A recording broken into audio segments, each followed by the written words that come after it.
Good afternoon, Nathaniel. Welcome back to the podcast. It's good to see you. How are you doing today? Again, as always, doing well. Something I picked up on my last episode with Jerome. It's very nice to do an on-camera handshake. So I'm going to extend. Glad to have you here. So we've done a bunch of podcasting before. We've done some stuff on location. We've done stuff in the studio. We've done stuff in my house.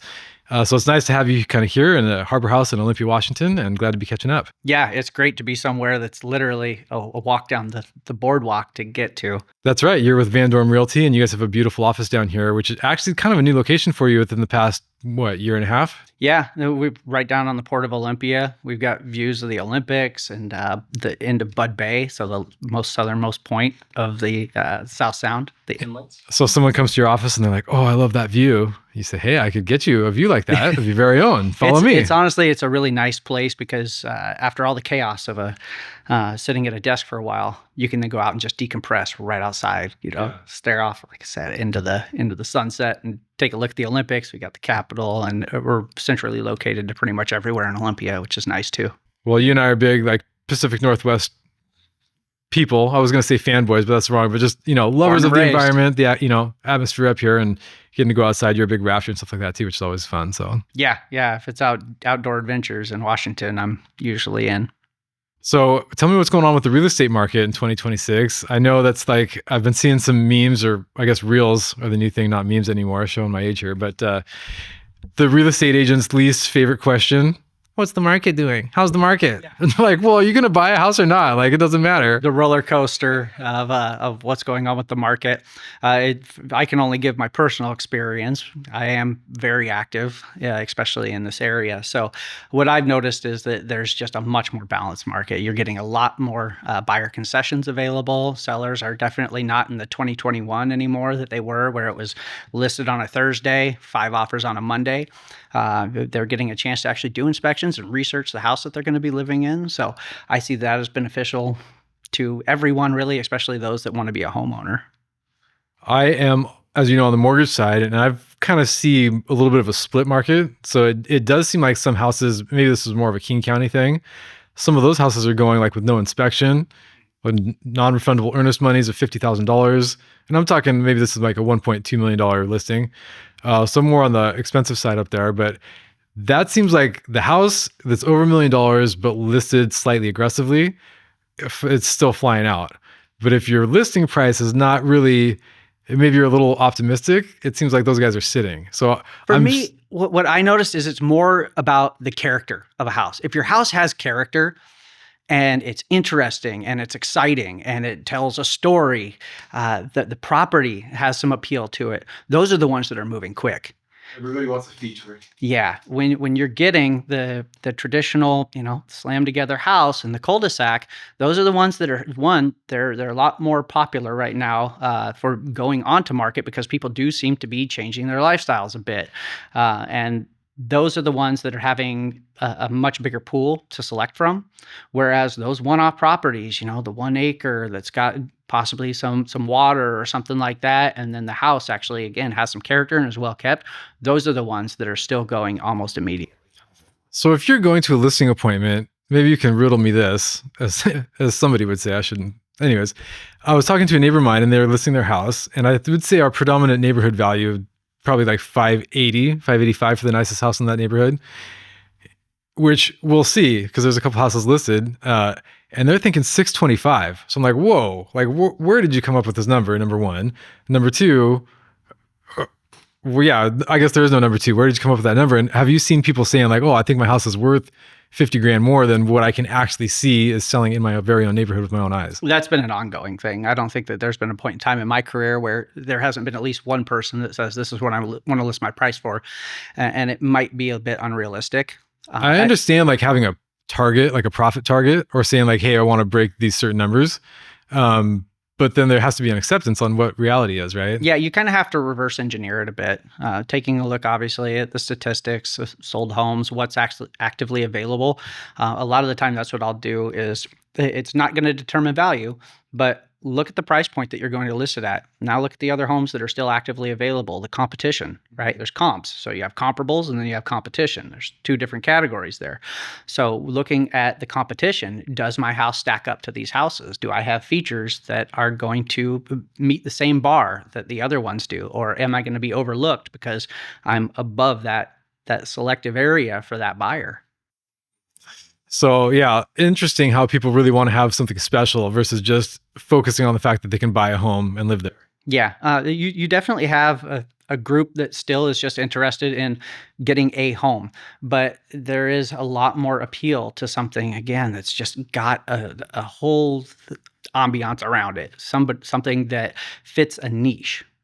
That person, if they are a shop person, and they want to spend all their time out fixing cars, like having a big shop is going to be a big appeal, especially summertime right now, the boating community.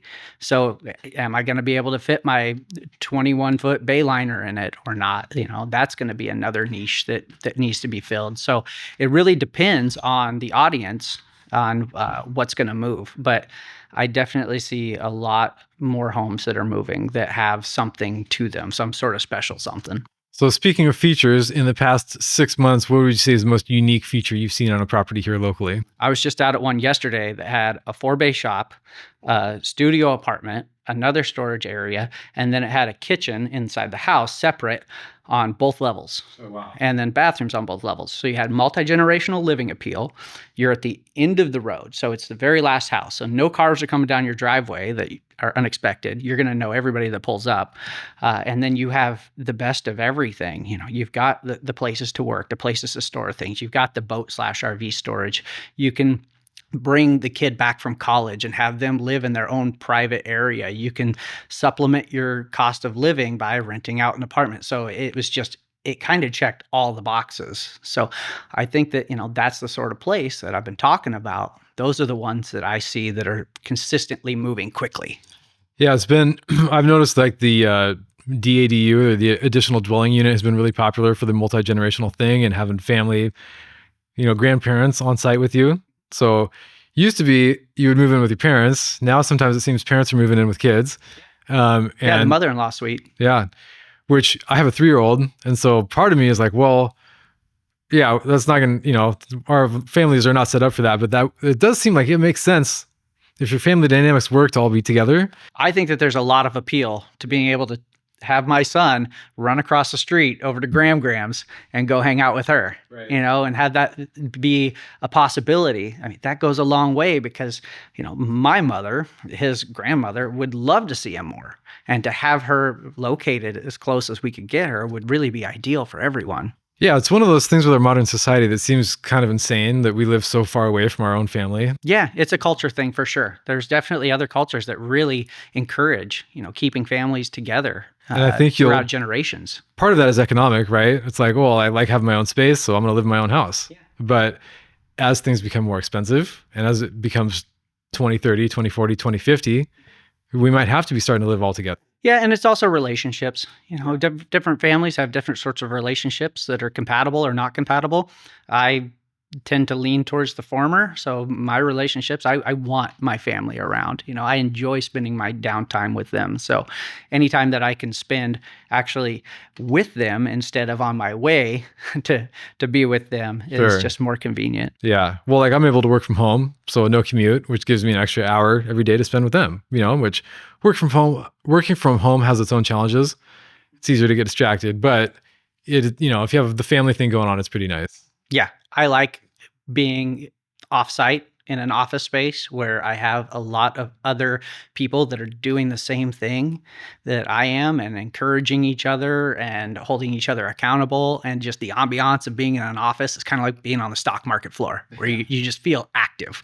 And then you get home and it's a little more lackadaisical, but you also get the ability to then focus and like you said, you're at home, so you don't have to commute. You can get things done more quickly. It really depends on how accountable you can hold yourself. Yeah. Well, it also depends on your setup, which work from home setups can get crazy. And I've justified my own, certain things. And it's like, have the nicest keyboard on the planet. But, it makes a difference. So I want to go in there. And so, when you have those certain things set up to facilitate well, I want to go type on that fancy keyboard. Oh, well, I'm in here typing. Well, okay, I'm going to call some customers. And You've had a chance to see my home office, and it's a dedicated office space. It's big enough to support, you know, myself and probably a couple others. And yeah, it's got the decor and the setup and the stations, and it's ergonomic to the point that I feel like I want to be there working. So it works really well for me. Whereas I remember a few years ago, everybody was just buying a fold together desk and setting it up as quickly as they could because it happened so suddenly that remote work was possible. But yeah, some of us definitely took the time and the dedication to build a legitimate office space to work in. well, it makes a big difference if you're going to be able to be focused, because I have an office in the house.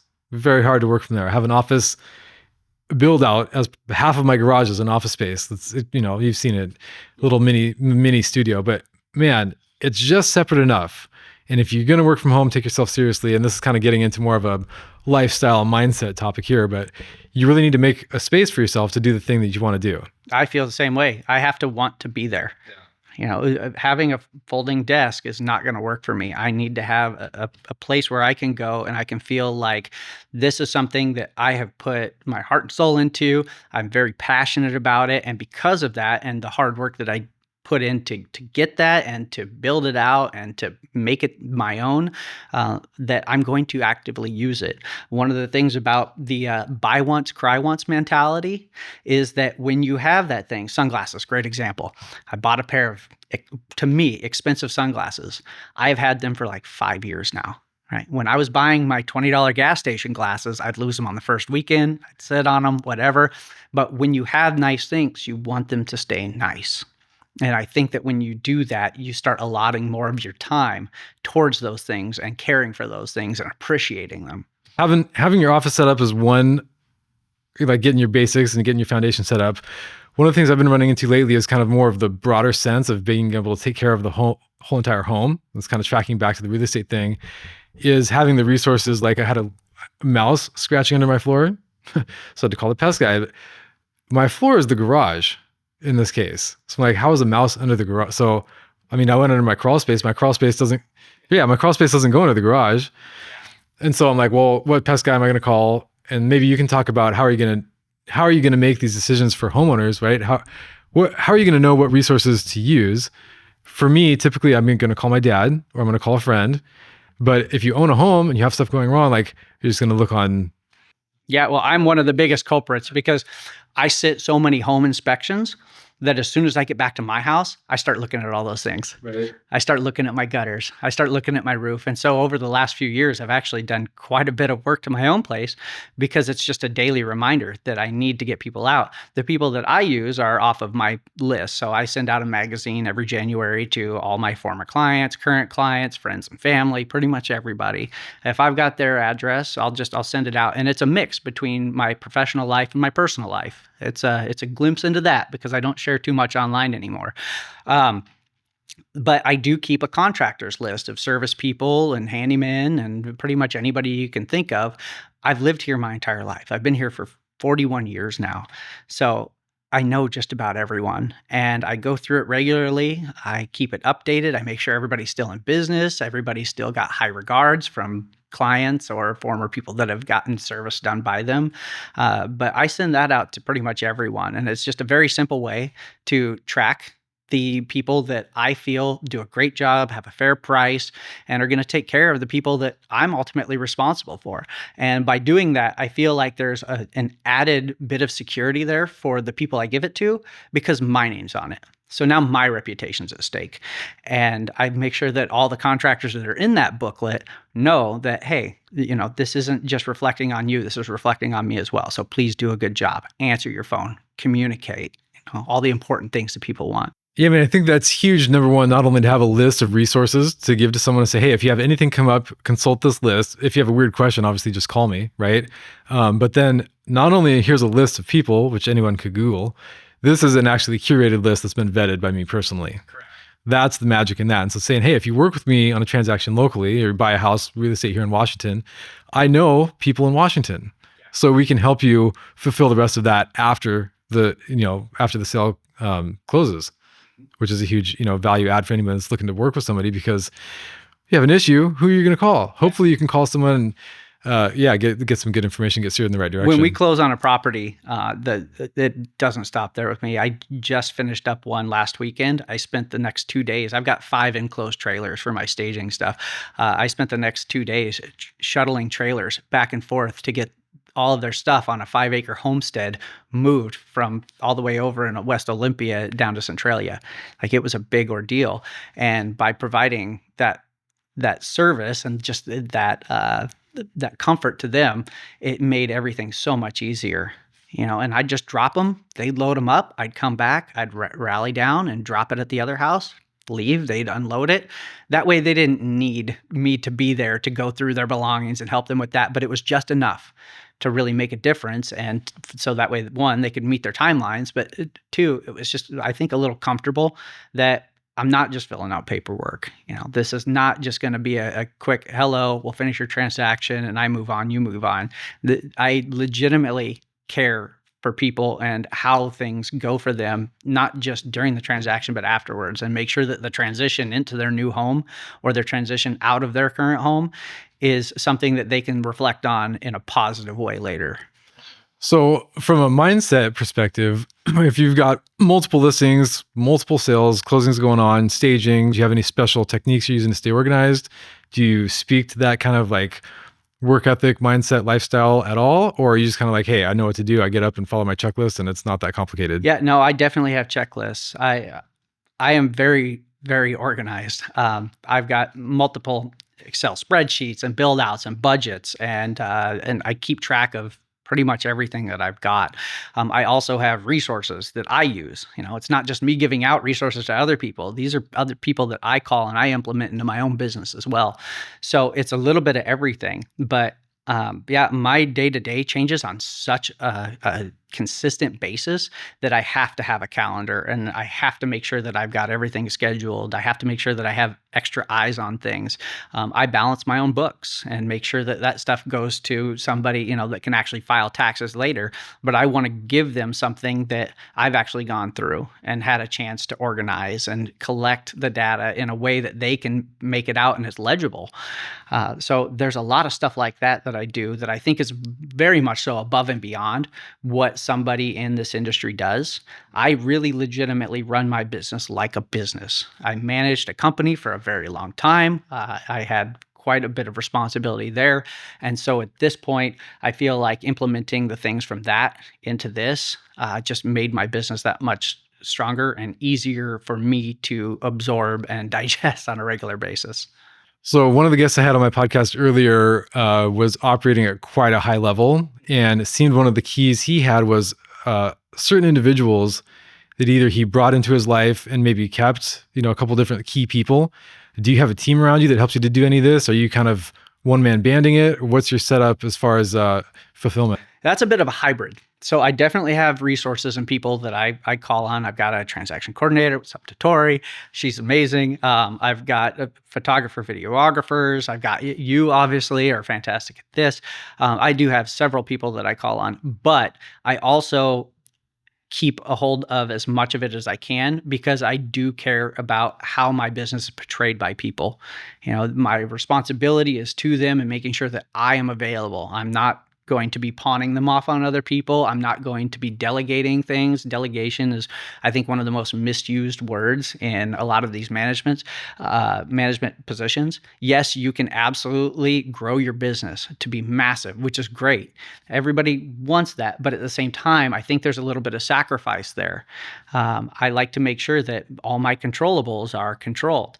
And so as much as once I understand something fully, I'm willing to give it away and have somebody else overtake that portion, I still need to make sure that it's my stamp, my signature on that stuff, because this industry is not just it's not just a letterhead. It's got legitimately, it's my name. Well, yeah, we're licensed professionals, so I mean, it is the buck stops with you ultimately, but there is a sense of having the team around you and the supporters, because some of these things are hard to manage by ourselves. Yeah. And like certain transactions for me on the mortgage side, I'll have a processor, sometimes I won't. And, pros and cons of why you would or would not do that. So those different setups are always interesting to dive into and see how are you structured and how are you getting everything done. I think one of the biggest differences between a 1099 self-employed person and a W-2 employed employee is that, to me, there is not enough time in the day ever. There is never a day where I have enough time to get everything done. Whereas when you work for somebody else, it's kind of like, when is this day going to end? How much longer do I have in my shift? I want more hours in the day to get things done. Well, it's like when you're working for someone else, there's a reasonable amount of work that you could do for them in one given day. And when it's your dream that you're working on building your own thing, then the sky is the limit and you would work on that yourself. But you can't ask other people to work on your own dream as hard as you would work on your dream. Of course not. And when I get asked about, should I go out on my own? Should I start my own business? You have to be able to hold yourself accountable. You have to actually put your butt in the chair, right? If you're the type of person that's going to get distracted, that's going to end up getting a little lackadaisical, it might not be for you. You have to be self-motivated. That's a must. The other thing is, are you that passionate person? Are you the person that is working at somebody else's, in somebody else's job? And are you over excelling all the time? Can you not do any less? Like when I was working for somebody else, I found that I just kept over delivering, but I wasn't making any more, right? The guy that's doing half the work I am is getting paid the same wage. That's a good indicator that you might be built for business. Yeah, I knew actually my father used to work at the state capitol, and he's processed some kind of documents. So he'd get through his stack of documents as fast as he could. And his other, guys next to him would be still working on the first couple of pages. And then he'd get a new stack. And he's like, well, and so then he realized incentive, like a per unit incentive to work. So he found sales and closing and mortgage and real estate. And it made sense to him that if you don't close anything, you don't get paid, but there's a kind of a merit-based system there. And so that was something that kind of stuck with him. And I've watched that as well. And I like a merit-based system as well, where you kind of putting in and working for it and the results get to speak for themselves. You know? And there's a bit of pride in that. I want to build a business that's respectable. And so for me... Well, also it's like, can I do it without breaking any of the rules? Yes. And then you can be proud of yourself. Yeah. Right? Because it's just hard. And you're like, oh, can I even do this? There's definitely a gray area, right? And not I that try you my would best break to the rules, stay out of it. but it's just like, we have to be very educated to even know the rules, right? So that's why we're never looking for ways to skirt the system. We're just making sure we do have legal compliance that has to check everything out that we do. Yeah, So there's a huge responsibility on our shoulders to make sure that we are following the ethical and moral boundaries of the industries that we're in. And I feel like I do a very good job of that. I also feel like I am willing to take on a little more liability than some other people. There are some people that are scared to move. They're scared to do anything because they don't want to be wrong. I went in headstrong, I'm going to figure this out. Whatever happens, happens. I'm going to do my best to be as compliant as possible, but that is not going to deter me from continuing to make progress. No, it works. It works great for you. Your personality and your attitude works great, both for the organizational side of listing homes and then the aggressive side of negotiating. But you also have a fair mix of ethics in there to try to be reasonable. So, you have a good mix of anybody that works with you should be well taken care of in the representation process of buying or selling a home. So I'm your neighbor.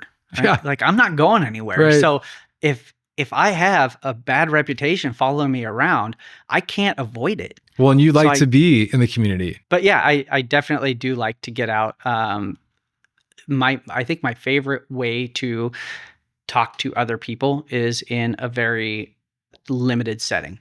I like to go out with 3 to 5 people max. I am not the person that's going to the marketing events and the big promotion thing. That's why I love podcasting, because we can just sit here and talk. Yeah. And honestly, my favorite scenario would be get out on a river, do some fishing. You stand about 20 feet over there, and when you get a fish on, you go, ho, ho, ho. And I go, hey, good job. And then we go back to it. That sounds glorious. Yeah. And so the way that I've always tried to interact with people is, one, on a personal level, but also just to make sure that it's very lighthearted. I have no expectations of them. I was asked yesterday in an interview with a client, why should I hire you? And I'm like, I don't know if you should. I need to make sure that you're compatible, that we both are kind of going along the same guidelines with expectations, and that our personalities are going to match too. There are people that I love to work with, and it's a ton of fun. And then there's others where it's like, all right, you might be a little too aggressive for me or a little too lackadaisical for me. Right. There's a sweet spot. Style mismatch. Yeah, exactly. Yeah. And so those are the people that I really enjoy seeing time and time again. And so getting to catch up with people later on, and keeping that communication open with them of just, hey, come out to my client appreciation night every year on the South Sound Speedway. I have, I rent 2 benches worth of seating, and they come out this year. It's on July 18th, by the way, show up. And they're having a boat tow. So the race, Oh, they're pulling a nice. boat, no trailer, behind them on a figure 8, and it's a bump to pass. So in order to pass the car in front of you, you have to hit them first. Oh, man. As soon as the flag drops, it's immediate chaos, and it is so much fun. That sounds amazing. Yeah, and I just love kind of giving that opportunity to other people. I'm already going to be there, so it's not me going out of my way. It's you actually coming to spend time with me while I'm doing something that I legitimately enjoy doing anyway. So if people like your style, might want to work with you or maybe see you down at the racetrack, what is the best way to get a hold of you? Is it Facebook, Instagram, cell phone? Nope. Call me. Call me. Yep. Okay. Yeah. Give me a call. I definitely have all the social media handles and all that stuff, but I have taken a step back from social media a bit. I still use it for my professional marketing, for my professional socials, but I find that I wanted my time back. And the best way for me to do that was to have personal interactions with people. And so, yeah, calling me is by far the easiest way to get a hold of me. I pick up my phone every chance that I can. I call people back immediately. I spend a lot of time on my phone. But yeah, that's definitely the way that I would prefer to be contacted. All right. Sounds good. Well, thanks for coming on the show today, and I'll call you later. Thanks. All right.